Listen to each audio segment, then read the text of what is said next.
na in sung lang zo ven 2 King 18:15 to 16. Ize chun Hezekiah in zong ho in le leng in pi thil hol na dang ka zo se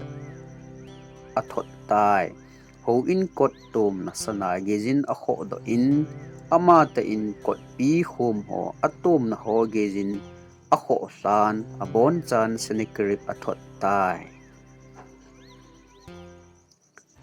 2 King 21:6. Ichilai phat hin lengpa Hezekiah anan thipai ding ahitai amu sapa thim ngau isaya Hezekiah ven achen aza nadam do kitta loading ze in pakajin na in sung kisim tubin asei tai thidin ki gutan ati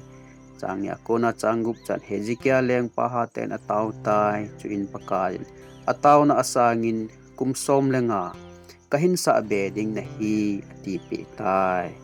Hezekiah Lengpa ko ma chunga na insung kisim tupta nen ko beding ahita ati phanan amani pi seita Hezekiah Lengpa kisi be se ipya abor hil ho zo akan se in seita zo na ama leng hiza ho ina chil ho sana ho chu Assyria Lengpa pathin ho lo ho nung thai na dinga zo ho ina sana ho chu api two line political leader ti tham society lam kai tam ta tani ho in thil pi ham pathin ho bung alo le pathin ho in thing thui pi ham ti a ana sa lo mi tam ta lam kai tam ta tani Hezekiah Lengpa ma cha pat na langa pathin agin wa ma chun akichat je le chun pathin ana son ta lo je le chun hi chi Assyria Lengpa lung thai sa ding ati phana mai phavet na alo wa le ama in sung ama hoi dam na ding a whole phanin ho ina thil hom chu I chalo hilin midang anapido tani hitong mga chu nunga gol lang yan hilin ho jong patike cha pathin to ki gam tha ting le sometimes we sacrifice the things of God pathinin ta sa apu hi ho kisim thulo chu na isamo yang ho kisim thulo imin yang ho kisim thulo naw yang ho kisim thu kha cha amlo artificial kha cha amlo chu na kakul hoi mo be se entuning kan kisim phaneti yang koi ma amlo na ole ni kisim phanwa kanim be se entem phat kisu sa nge ti yang koi ma amlo jo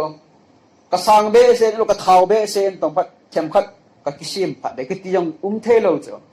God made us as just as we are hitabang mai pathin asim toy pathin thil pi ale koren lang jo vekil le hen nang ho jo pathin ho in hi ve Old Testament la ya chu pathin ho in ji phai tabang mai in anasa ji wa chu pathin ho in an temple an ti lam chu mun thing ki ti a hi chi hi mun thing chung nung ki na chu ala apulang chu a thing lo hi dan na chu na even a le dan no ya chu degree uma chu a thing zep uma a thing pen ta ma chu step by step ma ale koren lang chu velen pulin koren mi te hinga nang nata asaw hi pathin ho in ti ta cha athing zep umlo athing mo zep umlo abon ti ke chai pathin ho in ai ta ale tu ne Hezekiah Lengpa banga chu hi chi pathin ho in nata asa ke ta asa athin hi khat ve ve la ka su bu ji chu na ki su bu yi so sometimes we defile the church, the temple of God, knowingly or unknowingly. Hezekiah Lengpa banga jo hichi ho in kizet hoin ho jo khabe bele kilado a midang ki peji jo hin ho tam ta omene in ho nunga go lang hin ho tam di senente kin nong ka bol khan na nong na bol khan khabe bele the holiness of the temple of God is sacrificed na hichi kata sa athien nei khabe bele kazu do Hezekiah Lengpa bang banga ho in thien ni azu do izo do jivine inachu what was the consequences aile a result to it then when we come to 2 King chapter 20 patinin Hezekiah koma now Hezekiah set your house in order na insung kisim to them you will die what was the reason was he defiled the church of God the temple of God or he sacrificed the things from the house of the Lord. ina zu nangin rong tu ni ai kin rong tu ni ai hi chi ka ta sai pathin ho in hi ai le kasu bu a kapi manga hi le pathinin Hezekiah Lengpa bang bangai you will die 80 the ai tu ni in atam zo an Hezekiah Lengpa thu sim hi pa te ni ho a hi lo le pa te a dingin a ki sei ji pa te keu se ding jong ai po nunga gol sang mi zo chinupi upa e bon ke cha wa ding ai pathin ho ina ko na thil na la do pathin ho in chu nasu bu a nasu mola nasu mol khowa ai na pathin nei ho ala ding he ki bible a ko na ki mo do ina chu pathin ho in za ding pathin thu za ding ki ti ai le Hezekiah Lengpa ki si be sen atawe ti so na Hezekiah Lengpa chu pathin ko ma atawin ala pathin se thim gao ko ma hichi Hezekiah Lengpa taw na ta sang tai chi nang ga sei ki ni and then the prophet Isaiah came to King Hezekiah and say, oh God accept your prayer pathinin natahon na asang tai so God will give you another 15 years kum storm le kum nga na pathinin nahin khuwa hi kum som na kum nga et abol be na pi be ding hi dunia hi Hezekiah Lengpa chun bol kil ananejin pathin ho na sana ho to zu mangin pathin alung hangin pathinin nahin ho be ding hi na insung ki sim tu tan sim tu thei tam ta omin tunin pathinin ni thum sunga nain ho ki sim tu bin na thi di tai tile. What will we do? What will be the most important thing that we will do within 2-3 days? It will be not about our notes, our schooling. It will not be about our carol. It will not be about our best friend. It will be about our family. The family is the most important. Family to be society they bang ta hin ko manding yang to be nine, but that is not the most important thing. Nah,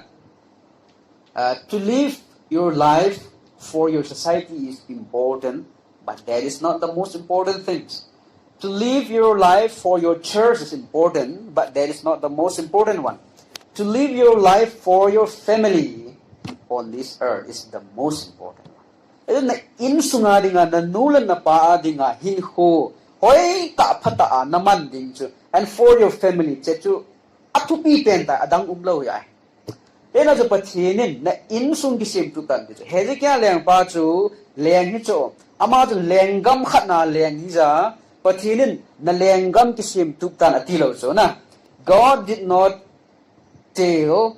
Hezekiah to set his kingdom in order. The lenggam ki sim tu tan atilo your family. In so family is the most important one. Na family ana lungmono wa ale. Society, in your friendship with others, ayaw la church, union, hoy lang na lungyong mong thelo. First, set your family in order. Na nulan na pa na insungday bang tenhin humang masan. Be a man and a woman of family first. Then automatically you will be useful and effective in the church and in the society. Ina jo pathinin Hezekiah Lengpa sa benal Hezekiah Lengpa nain ko kala ding hitan yesu nang mihim khat hin ko adinga athupi pen ta chu family hin yesu na family jo kisim tuktan na lenggam sanga lenga ka tun nahi in ahi banga na lenggam sanga thupi do chu na family yesu na family kisim tuktan ina chu nunga ko tang hoyong family ka nei pu itilo di family a hung kon chi hi ya ina chu nunga go lang church society alo wala na lo na go la in star hi go hi na family in star hi go ta da nun la pa de ta family adinga nunga pha go thang pa chanu cha pa pha hi masalew hen adang si automatically ai dunia hi life fellowship and lang nang ho local church and lang mundang danga koi chu man thi ham ama ho thisim te vele hen they will be the people who are useful in the family. in sunga ki mang thelo the church a ki mang thelo ina chun pathinin tunia acp no mo chui ham family to be bent family life to be bent nula pa dia hin khuman atu pi bent pathin dia hin khuman atu pi bent family yang pathin dia pui dia to be bent ina chu pathin na in sung ki sem tu ta ai le nen sung ki sem tu ta nen khu be ni ta ti hu tu ni jing ka pha nai e ho ko ma pathin tu sei bang bang ai gel lo anga ni